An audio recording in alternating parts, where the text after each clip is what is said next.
நிகழ்ச்சி பற்றிய செய்தியை கேள்விப்பட்டேன். அப்பொழுது அதிலே மறைந்தவர்கள் யார் என்று தெரியாது.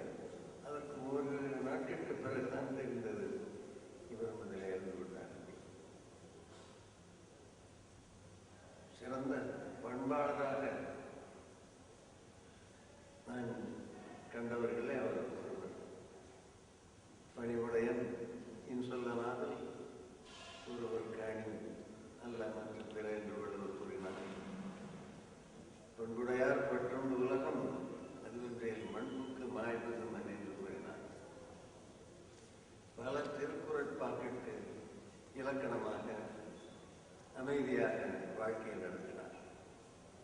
முதலில் எனக்கு தொடர்பு கிடைத்து இந்த சாமிநாதன் நினைவு தமிழ் பள்ளியை உருவாக்குவதற்காக ஒரு அறக்கட்டளை உருவாக்கினோம். அதில் அவரும் உறுப்பினராக இருந்தார். நல்ல பணிகளை செய்ய வேண்டும் என்ற எண்ணத்தோடு இருந்தார். இப்படி எதிர்பாராத ஒரு நேர்ச்சி அவரை நம்மிடமிருந்து பிரித்துக் கொள்ளும் என்று நாம் கனவில் கூட நினைக்கவில்லை. அவரை இழந்து வருகின்ற அவர் குடும்பத்தினருக்கும் நண்பர்களுக்கும் என்னுடைய ஆழ்ந்த இரங்கலை தெரிவித்துக் கொள்கிறேன். நன்றி. தமிழ்ச்சங்க தலைவர் ஐயா திரு ராமச்சந்திரன் ஐயா